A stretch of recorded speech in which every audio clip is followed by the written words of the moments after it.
Bonsoir à toutes et à tous, bienvenue dans Libre Ensemble, votre rendez-vous de la laïcité. Pour démarrer cette nouvelle année du bon pied, on va parler de paix ce soir. Que signifie être pacifiste aujourd'hui? Le pacifisme a-t-il encore un avenir? Et comment, de façon très pragmatique, renouer le dialogue dans des conflits qui s'enlisent aujourd'hui aux quatre coins de la planète? On en parle avec notre invité ce soir. Libre Ensemble, Vinciane Colson, Jacques Nizin. Nous avons le plaisir de recevoir ce soir Gabriel. Bonsoir à toutes et à tous, bienvenue dans Libre Ensemble, votre rendez-vous de la laïcité. Pour démarrer cette nouvelle année du bon pied, on va parler de paix ce soir. Que signifie être pacifiste aujourd'hui? Le pacifisme a-t-il encore un avenir? Et comment, de façon très pragmatique, renouer le dialogue dans des conflits qui s'enlisent aujourd'hui aux quatre coins de la planète? On en parle avec notre invité ce soir. Libre Ensemble, Vinciane Colson, Jacques Nizin.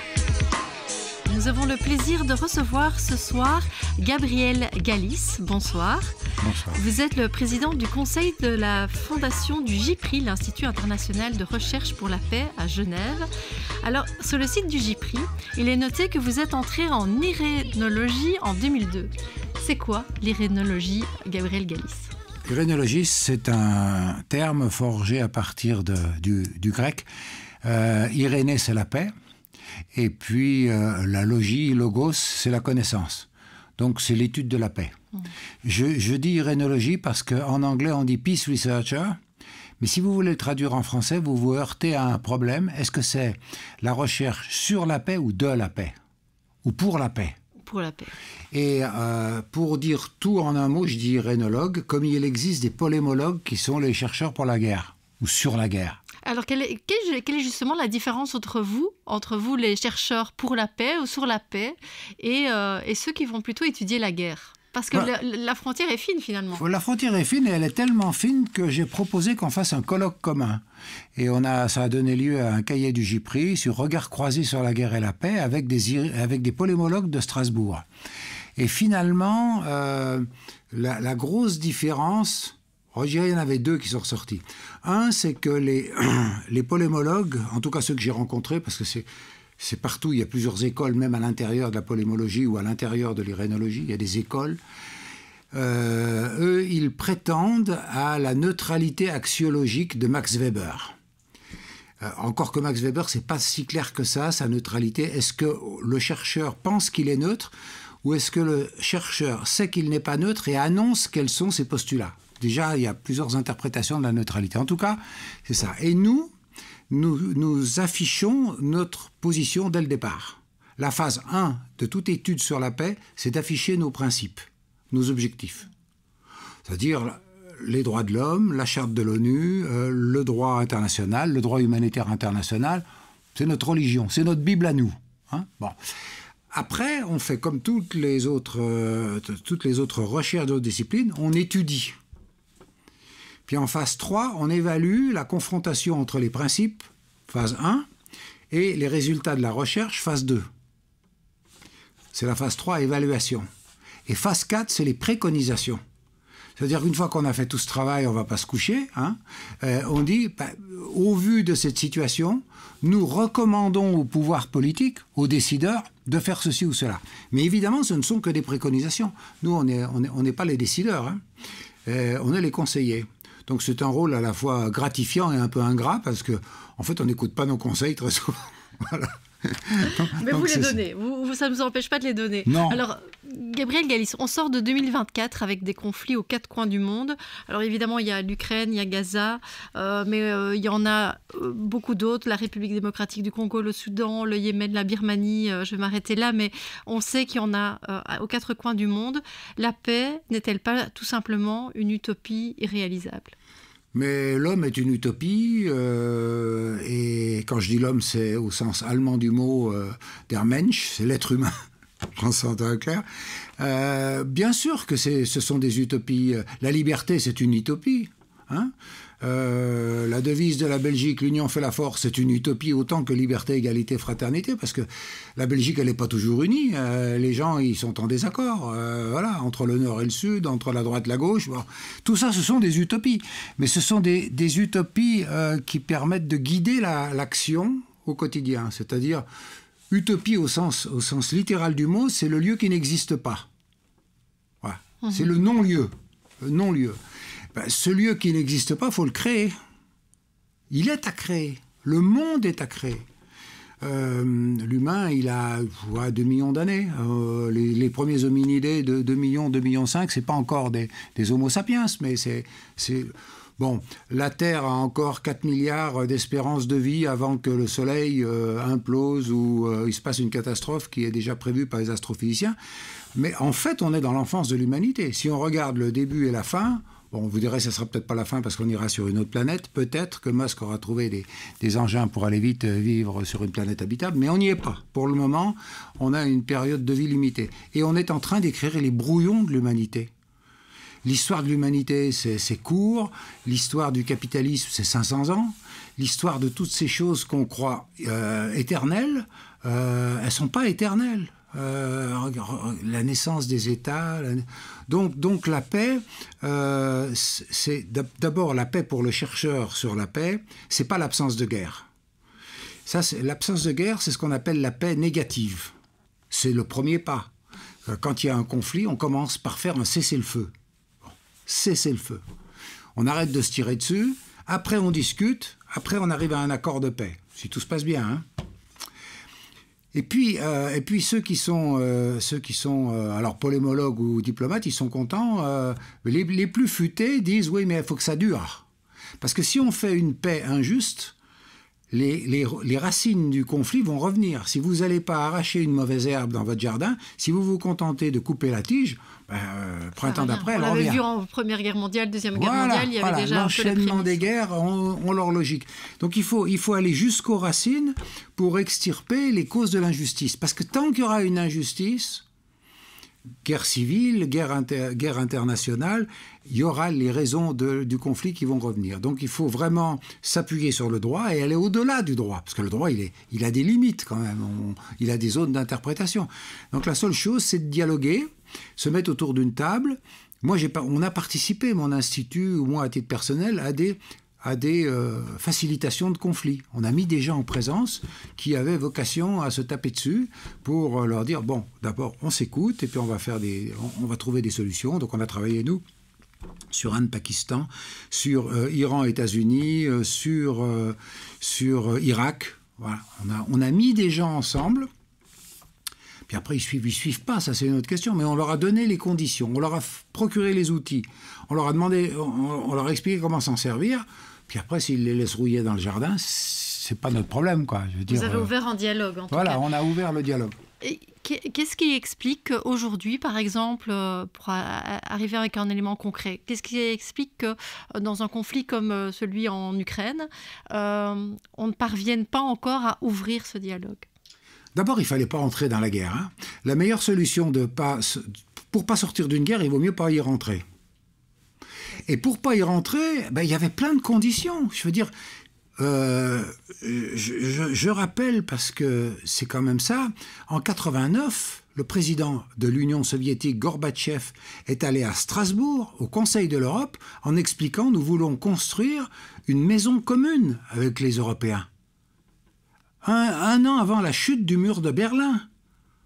Après, il y a eu Helsinki, après il y a eu Medvedev, ou Poutine, puis Medvedev, puis re-Poutine. Et chaque fois, les Russes ont demandé des garanties de sécurité collective, conformes à l'article 1 de la charte de l'ONU, des mesures de sécurité collective pour assurer la paix. Et l'OTAN a étendu sa zone d'influence, mais l'OTAN, ce n'est pas une sécurité collective, c'est une sécurité occidentale, et qui s'est faite en face, c'est-à-dire contre, dans leur tête, des Russes et des Chinois, et des Indiens, enfin, et tout le monde. Tous ceux qui ne sont pas membres de l'OTAN ont vu s'élargir des bases, des radars, des rampes de lancement, etc. Donc on a coupé le dialogue, et les Russes ont demandé avec insistance, la dernière fois en 2007 à Munich, de façon solennelle, Et puis ils ont vu que chaque fois, on leur disait non. On leur a dit peut-être vous allez rentrer dans l'OTAN. Puis à la réflexion, non. Bon, même si on leur avait dit oui, et qu'est-ce qu'on faisait des Chinois? Bon, donc de toute façon, il fallait que l'Occident et nos amis américains pour commencer, parce que c'est eux qui pilotent la machine occidentale, la machine OTAN, il fallait qu'ils aient la sagesse de faire prévaloir la paix sur leur sécurité et leur hégémonie. Et de tout temps, ils ont fait prévaloir leur hégémonie, en disant « le leadership, c'est nous. Vous pouvez causer, on est copains, mais pourvu que vous ne contestiez pas notre leadership. » Mais toute la planète n'est pas prête à être américaine, c'est tout. Il y a plein de gens qui acceptent, notamment l'Union européenne. Elle trouve ça très bien. Madame von der Leyen, elle n'a aucun problème avec ça. Moi, oui, j'ai un problème. Je suis citoyen français, chercheur suisse. Je suis pour aucun leadership. Ni chinois, ni américain, ni russe, ni marocain, ni français. Je pense qu'on se met autour d'une table et c'est la charte de l'ONU, ça. Les peuples de l'ONU sont réunis pour trouver des solutions de paix ensemble. Mais ça veut dire qu'il y a vraiment des rendez-vous manqués pour vous entre l'Union européenne, l'Europe et la Russie à cause des États-Unis, enfin à cause de cette influence américaine. La sortie de la guerre froide est une série d'occasions manquées. On a loupé ces choses-là et malheureusement, il n'y a pas de politique de l'Europe. L'Union européenne, d'abord, je fais la différence entre Europe et Union européenne, parce que moi, je viens de Suisse, qui est en Europe, je vous rappelle. Hein. Elle est entourée de pays de l'Union européenne. On n'est pas des Asiatiques, on n'est pas des Africains, on est des Européens. Et il y a même un de mes amis qui a écrit un petit livre, « Europe, le continent perdu », qui explique, d'un point de vue suisse, comment il faudrait améliorer l'Union européenne. C'est pas mal. Alors qu'on est en train de se demander si la Suisse va rentrer dans l'Union européenne. Elle est aux marges, elle a des accords bilatéraux, elle les a récusés, il y a un nouveau projet en construction. Mais c'est pareil pour la Russie. La Russie est européenne. Il y a une Russie d'Asie, d'accord. Mais 80% de la population, elle est européenne. D'ailleurs, les Russes faisaient partie du Conseil de l'Europe. Bon, ils ont été exclus après l'incursion de l'Ukraine. Donc, il faut mettre tout le monde autour d'une table et puis il faut puis reprendre les anciens classiques. Je veux dire, la Fondation Henri Lafontaine poursuit l'œuvre d'Henri Lafontaine qui avait fait des propositions pour la SDN qui n'ont pas toutes été suivies. L'ONU a suivi et puis on a dévié l'ONU. Et déjà, elle n'était pas géniale dans sa charte, mais c'était mieux que rien. Et elle a été mal appliquée. Donc, à force de vouloir croire qu'on est les plus beaux, nous, les 17% d'occidentaux, parce que vous mettez ensemble l'Union européenne, plus les États-Unis, le Canada, l'Australie, la Nouvelle-Zélande, la Corée du Sud et le Japon, voilà l'Occident. Ce n'est pas un Occident géographique, parce que le Japon et la Corée du Sud n'en font pas partie, mais c'est un Occident politique. Mais ça fait moins de 20% de la population du monde. Donc nous, on continue à dire, moi ça fait 20 ans que je le dis à nos étudiants à Genève, nous ne sommes plus le centre du monde. J'avais des Italiens, des Allemands, des Belges, ils me regardaient il y a 20 ans, vous voulez dire quoi? J'ai dit, regardez les masses démographiques, regardez la croissance économique. Bon, c'était il y a 20 ans déjà. Et aujourd'hui, aujourd'hui, le premier pays démographique du monde, c'est l'Inde. La Chine paye sa politique de l'enfant unique, du coup il manque de femmes, donc du coup il manque de bébés, donc du coup l'Inde est passée devant. Bon, il y a vraiment des choses qui ont été manquées, et moi j'espère, parce que je suis un Européen, même si je pense que la machine de Madame von der Leyen est mal gérée, mal conduite, mal construite, je pense qu'il faut qu'on aille dans cette direction et qu'on améliore ça.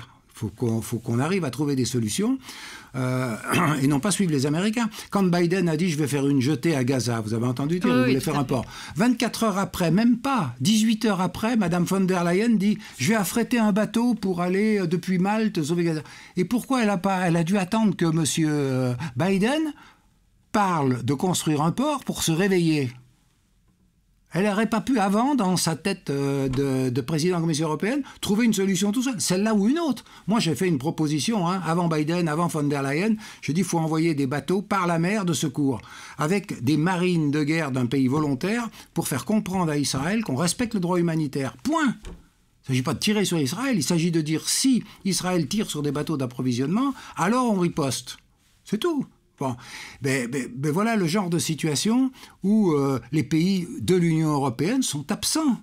Ils n'ont pas les mêmes positions. C'est connu qu'ils n'ont pas les mêmes positions. Il y a les modérés. Et du coup, est-ce que pour vous, il y a encore un sursaut possible ou une union possible, puisque vous dites qu'ils ils sont pas d'accord, ils suivent les États-Unis. Donc, est-ce qu'il y a encore un sursaut possible sans se mettre en danger, entre guillemets, sans qu'il y ait... Le danger, il est de l'Union européenne elle-même. Les Russes vont pas nous attaquer, les Chinois vont pas nous attaquer, les Iraniens vont pas nous attaquer. Ça, c'est des fantasmes de la propagande de l'OTAN. Le seul danger, c'est de ne pas avoir de projet. Bon, aussi longtemps qu'on n'aura pas mis une carte sur la table, une carte du monde et une carte de l'Eurasie, en disant qui et où, nos voisins, ils sont... Là, il y a l'Ukraine, il y a les Polonais, il y a la Russie, il y a la Chine, il y a l'Inde. Pour en rester à l'Eurasie, et plus le Vietnam, et plus la Thaïlande, et plus tous les autres. Bon, on met cette carte et on se dit... Moi, c'est mon analyse de point de départ. À partir de la charte de l'ONU, il y a des grandes masses. Et les deux grandes masses sérieuses, sur le plan économique et politique et militaire, sont les États-Unis d'Amérique et la Chine. Si vous mettez au milieu la Russie et l'Union européenne, ça fait pas beaucoup. Ça fait beaucoup en territoire parce que la Russie est le pays le plus vaste du monde par son territoire, puis après il y a le Canada, mais en termes de poids, c'est pas énorme. La logique aurait voulu, et c'était dans les projets de ce qui était en train de se faire entre les Allemands et les Russes, c'était Nord Stream par exemple, c'était qu'on fasse des choses ensemble. Les Russes livrent du gaz, les Allemands investissent des capitaux en Russie, ce qu'ils ont fait plus que tous les autres Européens. Le problème, c'est que les Américains sont jaloux de leur chasse gardée. Et ils ont dit non, non, non, non. Souvenez-vous, en Ukraine, Maïdan, effectivement, il y avait Yanukovych qui cherchait à ne pas choisir entre l'Union européenne et la Russie. Il voulait les deux. Bon, c'est pas possible dans la vie civile d'être bigame, bon, sauf dans certains pays, mais dans le monde politique, c'est possible. Vous pouvez être marié avec deux partenaires. Les Vietnamiens, ils ont des accords de coopération avec les Chinois et avec les États-Unis. Ils appellent ça le multi-alignement. Les Turcs, qui sont copains, membres de l'OTAN, copains avec l'OTAN, parfois avec les Russes, parfois contre les Russes. Bon, ils jouent un jeu parfois obscur, mais qui défend en quelque sorte. Bon. Donc nous, c'était totalement possible de dire aux Ukrainiens, si on avait voulu la paix, de dire, ok, vous choisissez pas, on trouve un accord à 3. Quand on veut, on peut. Il y a toujours des solutions impossibles, imaginatives, qu'on peut inventer. On l'a trouvé à Hong Kong. Hong Kong, on a dit, un pays, deux systèmes. C'est tordu, c'est bricolé, mais ça existe. Donc on aurait très bien pu... Au lieu de ça, M. Barroso, président de la Commission européenne, est allé dire aux Ukrainiens, non, c'est eux ou nous. Ben, c'est eux ou nous, c'était idiot. Parce que du coup, c'était le doigt dans l'engrenage de la séparation, alors que l'économie ukrainienne était tournée vers la Russie. Pour des raisons historiques. Il y avait l'Union soviétique, il y avait des partenariats. Donc il fallait dire, bah, écoutez, on achètera certains trucs là, on les achètera de l'autre côté, et puis on vit ensemble. Il y a assez de gaz en Russie pour en donner à tout le monde. C'était pas la peine de poser ça. Moi, je suis pour, comme pour les Ukrainiens, on ait des bonnes relations avec tous. Avec les Russes, avec les Américains, avec les Chinois, mais selon les règles du jeu diplomatique. Pas selon les règles de la vie conjugale, tu choisis, c'est moi ou c'est lui, c'est moi ou c'est elle. Non, on n'est pas dans le mariage. En dépassant aussi la question des droits humains, entre guillemets, parce que c'est vrai que l'Union européenne avance souvent le fait que on soutient l'Ukraine parce que la Russie a attaqué l'Ukraine, mais parce qu'aussi la Russie ne défend pas certains droits fondamentaux, certains droits humains. Du coup, on met en avant certaines valeurs. Ici, vous seriez plutôt une vision plus pragmatique, du coup. D'abord, je vais vous répondre que la charte de l'ONU postule l'égale souveraineté de tous les États. Dans la charte de l'ONU, il n'y a pas un baromètre ou un thermomètre qui dit l'État l'idéalement démocratique et l'État le plus dictatorial. Ça, c'est du baratin occidental. Appelez-le européen ou américain ou canadien, comme vous voulez. Mais c'est du baratin. Premier point. Deuxième point, si on entre dans le comparatif entre la démocratie en Ukraine et la démocratie en Russie, je rappelle que l'Ukraine n'a pas le droit à l'objection de conscience. Elle a été rayée d'un trait de plume par le président Zelensky. Elle existe en Russie. On l'a maintenue. Bon, droits humains, c'est les droits de qui ? Regardez les partis politiques, syndicats qui ont été interdits en Ukraine. Il y a une opposition en Russie. Et contrairement à ce que dit la propagande occidentale, c'est pas les ozos du Parti libéral ou les patronnés par l'Union européenne qui ont le plus d'influence en Russie. Le principal opposant à Poutine, c'est le Parti communiste russe. On l'aime ou on l'aime pas, ça c'est une question de goût, mais une question d'existence réelle. Il y a des libéraux. Moi j'y suis allé en Russie. J'allais dans les hôtels, j'avais accès aux journaux en anglais. Il y a des journaux qui critiquent le gouvernement. Voilà. C'est pas la Corée du Nord quand même. C'est pas parfait. Mais nos pays... on a une vision biaisée. Nos pays amis, on a quand même, nous les Occidentaux, on a quand même mis Pinochet au pouvoir pour renverser Allende. Alors moi je veux bien, on peut prendre toute la série des coups d'État qu'on a fait. On a détruit la Libye pour mettre le chaos. On a détruit l'Irak et on voit le résultat. Il y a des indices objectifs dans la vie en dehors des discours des présidents ou des ministres. Il y a des indices de classement de l'ONU. Et il y a un indice que je vous recommande, si vous ne le connaissez pas déjà, c'est l'indice de développement humain. Global Statistic Index. Ça a été inventé par un Britannique d'origine indienne, Amartya Sen. Chaque année, il y a un indice aggloméré qui comprend la liberté de la presse, l'état de la santé, la scolarité. Enfin, bon, c'est une agrégation de tous les indices. Ils se sont mis d'accord, les pays, pour admettre ça. Et regardez l'évolution de ces indices en Afghanistan, en Irak, au Yémen et en Libye. Vous regardez avant et après les interventions humanitaires de l'Occident. Vous voyez la dégringolade, hein.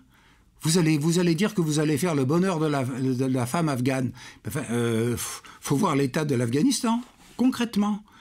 Et donc nous, on se décerne des bons brevets. Moi, si vous voulez, en bonne politique, je préfère qu'on commence par s'examiner soi-même dans le miroir, comme dans la salle de bain, pour se dire, bon, c'est où mes boutons avant de voir les boutons du voisin. Et là, malheureusement, on est dans un système où on dit, nous, les démocraties, et eux, les dictatures. Oui, non, mais d'accord, on peut jouer à ça, hein. Monsieur Emmanuel Todd, anthropologue connu, historien, etc., dit « Nos pays occidentaux sont des oligarchies libérales. Les autres, les Russes, les Chinois, ils ont des démocraties autoritaires. » On peut discuter de cette typologie, mais elle mériterait qu'on en discute scientifiquement, au lieu de répéter comme des perroquets « Nous, les démocrates, et eux, les dictateurs ». Plusieurs fois dans l'entretien, vous avez parlé de la Charte des Nations Unies. Aujourd'hui, on s'interroge parfois sur la pertinence par exemple, des Nations Unies. Est-ce que ça permet encore de maintenir la paix? Est-ce que c'est encore utile? Est-ce que c'est encore d'actualité quand on sait que ça n'empêche pas des conflits comme celui en Ukraine ou comme celui à Gaza aujourd'hui? Est-ce que ça veut dire que pour vous, on devrait se réattacher à cette Charte des Nations Unies, revenir à la base vous avez cité Henri Lafontaine, mais de ce qui avait été dit à l'époque? C'est une bonne base, la charte de l'ONU. C'est pas une potion magique. C'est comme un marteau, si vous voulez. Un marteau, vous pouvez enfoncer un clou ou vous pouvez taper sur la tête de votre voisin, hein. C'est le même marteau. Simplement, ça dépend qui le manie et à quelle destination. C'est le premier point. Deuxièmement, la charte de l'ONU est imparfaite. Il y a beaucoup de choses qui ne vont pas. Bon, l'une des choses qui saute aux yeux, c'est qu'il n'y a aucun représentant de l'Afrique. C'est un continent immense. Vous n'avez aucun Africain. Membre permanent, j'entends. Oui. Par rotation, vous pouvez en avoir. Pour les membres non permanents. Personne au Conseil de sécurité. Voilà. Donc, c'est un outil imparfait, mais déjà, il faudrait l'appliquer. Avant de dire il est imparfait, il faudrait appliquer tout ce qui n'a pas été appliqué. Premièrement, le droit de veto n'est pas un droit de veto. On appelle ça droit de veto dans le langage commun, mais ça n'est pas un droit, c'est une possibilité de veto. Si vous lisez l'article concerné, il est dit que pour qu'une résolution soit acceptée, il faut que 9 des 15 membres l'adoptent, dont la majorité des membres permanents du Conseil de sécurité. Ça veut dire qu'eux, à l'unanimité, ils doivent se mettre d'accord. Mais la charte dit ils doivent chercher un accord. Elle ne dit pas il y en a un qui doit... Ça a été interprété dans l'autre sens, c'est qu'on enregistre le désaccord. Mais la charte dit il faut trouver un accord. Et évidemment que s'il y en a un qui ne veut pas, on ne peut pas le forcer, parce qu'à ce moment-là, c'est plus démocratique. Donc il y en a un qui peut ne pas faire l'accord, et on appelle ça le droit de veto. Mais c'est une faculté de veto. Troisièmement, il faut l'améliorer. il faut améliorer son application. Un autre exemple, c'est l'usage de l'emploi de la force. Il y a le chapitre 6, chapitre 7. Chapitre 6, c'est tout ce qui est préalable à l'utilisation de la force. Et 7, c'est une fois qu'on a essayé tous les moyens de négociation, le Conseil de sécurité décide de l'emploi de la force. Mais l'emploi de la force, normalement, il est décidé par le Conseil de sécurité avec avis d'un comité d'état-major. Personne n'a réuni le comité d'état-major autrement que pour de la parlotte. Toutes les opérations légales de l'ONU, je ne parle pas des opérations illégales. Première guerre contre l'Irak était légale. À mon avis, elle était absurde, mais elle était légale. La deuxième guerre était illégale puisqu'ils n'ont pas eu la majorité. Eh ben, même l'opération légale aurait dû être faite avec la mobilisation du comité d'état-major de l'ONU. Ça n'a pas été fait. Les Occidentaux ont répondu « mais on a l'OTAN pour ça ». Mais l'OTAN, c'est pas pour ça. L'OTAN, c'est l'organisation du traité de l'Atlantique Nord. Voilà, les deux côtés de l'Atlantique. Depuis, ils ont étendu leurs compétences partout. Donc, deuxièmement, il faut l'appliquer plus sérieusement, la charte. Troisièmement, il faut la modifier. Bien sûr que c'est pas normal. Bien sûr que les 5 membres permanents, c'est un pouvoir abusif.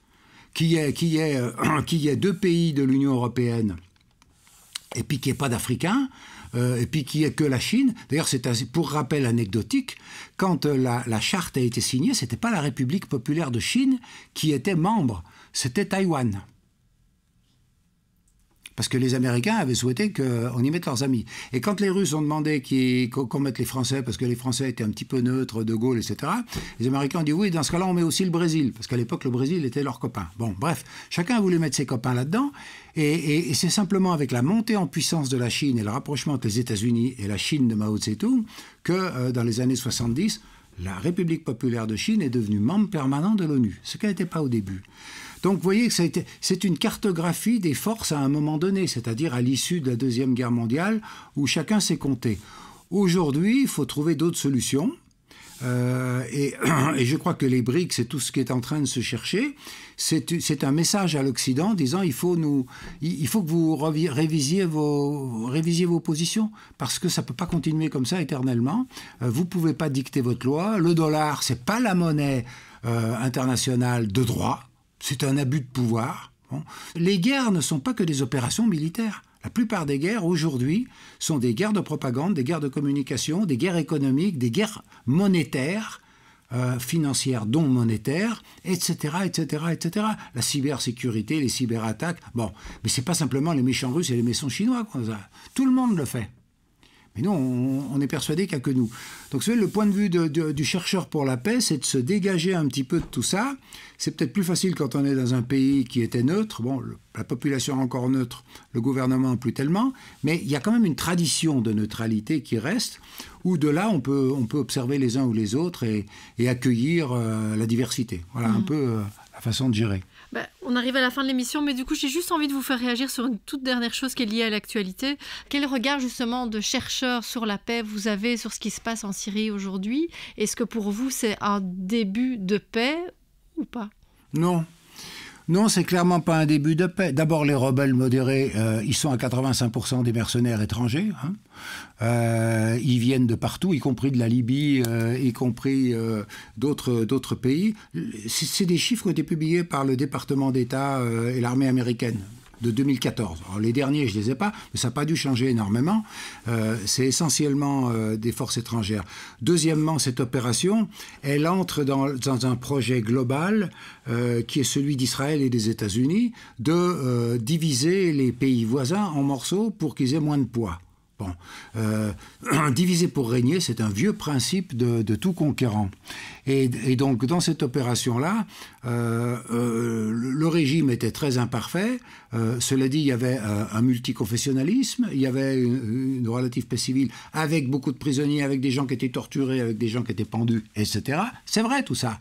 Bon, mais c'était vrai aussi avec Kadhafi, on a vu ce qui s'est passé après, c'est-à-dire pire. Bon, et en Irak, c'était pas mieux non plus. Donc, moi je crois qu'il faut en revenir à la charte de l'ONU, la non-ingérence, le dialogue. Donc moi je pense que c'est pas la paix, c'est des positions de rapport de force qui joue avec toute cette zone de l'Eurasie, avec une partie que les géostratèges appelaient le Rimland, une partie qui s'appelait le Heartland, et puis que tout le monde joue aux échecs là-dessus. Hein. C'est le titre du livre de Brzezinski, Le Grand Échiquier. Donc les Israéliens ont poussé des pions, ils ont poussé des pions à l'est, à Gaza, après ils sont allés vers le Liban, et puis après leurs alliés turcs, parce qu'ils sont alliés, les Turcs, en réalité, même quand Erdogan fait un grand discours à la tribune de l'ONU contre le génocide à Gaza, un merveilleux discours. Hein. Alors, il pourrait être signé par tous les partisans des droits de l'homme. En même temps, il demande à ces gars de rentrer en Syrie, se débarrasser du régime, se débarrasser dans un deuxième temps des Kurdes, et puis on va voir ce que ça va donner, parce que c'est encore des luttes d'influence. C'est pas comme ça qu'on fait la paix. Moi, je pense que c'est pas la paix, ça. Ça, c'est des forces qui remplacent d'autres forces. Bon, après, on les aime ou on les aime pas, c'est un débat qu'on peut avoir, mais c'est une question de goût plus que de paix, d'appréciation et d'objectivité. C'est pas ça la paix. La paix, c'est de trouver des solutions durables, et dans le Moyen-Orient, on les a pas trouvées. Ouais. Merci beaucoup, Gabriel Galis. On vous réinvitera pour essayer d'envisager des pistes peut-être de solutions durables, même si elles sont dures à trouver. Je sais qu'il y en a. Merci beaucoup, Gabriel Galis. Merci à vous de nous avoir suivis et une belle soirée à tous.